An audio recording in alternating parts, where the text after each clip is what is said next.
Olá, seja bem-vindo ao podcast do Teu Psicólogo. A cada episódio respondo a uma pergunta sobre psicologia e saúde mental. Eu sou o vosso anfitrião, Marco de Melo Martins. Os homens traem mais que as mulheres? Este é um tema importante, interessante e talvez até um pouco polémico. Eu hoje vou procurar esclarecer se é mesmo verdade que os homens traem mais que as mulheres.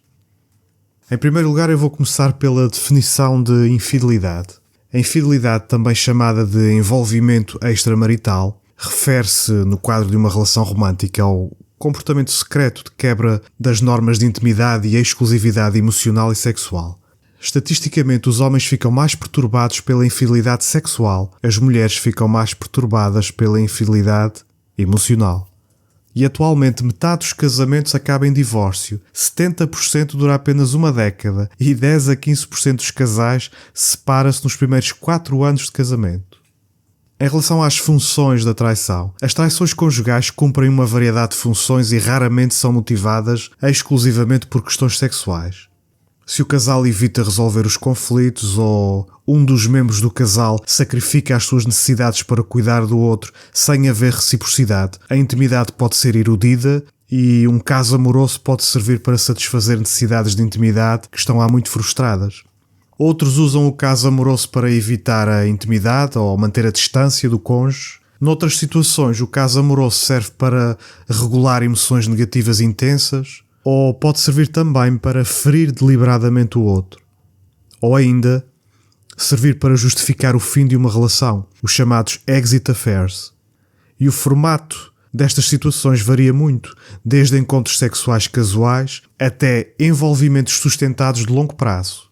Um estudo de 2021 procurou identificar as variáveis relacionadas com a motivação para trair. São elas: sentir raiva do comportamento do parceiro, querer mais sexo do que aquele que existe na relação, querer mais intimidade e amor do que existe na relação, ter pouco comprometimento com a relação, querer mais autonomia, ter a racionalidade toldada, perturbada por fatores situacionais, como o stress, sentir-se maltratado ou negligenciado e, por fim, querer o maior número de parceiros sexuais.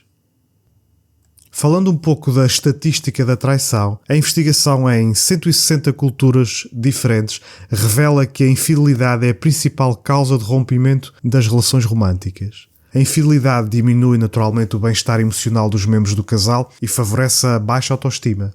E o que é que correlaciona positivamente com a infidelidade? Falta de comprometimento, certas características da personalidade como narcisismo, neuroticismo, extroversão e conscienciosidade, história anterior de infidelidade, número de parceiros sexuais antes do casamento, coabitação antes do casamento, vinculação insegura e atitudes permissivas em relação ao sexo correlacionam positivamente com a infidelidade. Quanto maior o nível educacional ou a condição económica da pessoa, maior a probabilidade de trair. Metade daqueles que são infiéis conheceram a pessoa com a qual mantêm uma relação extramarital, conheceram-na no trabalho. Vir de uma família onde a infidelidade estava presente favorece esse comportamento.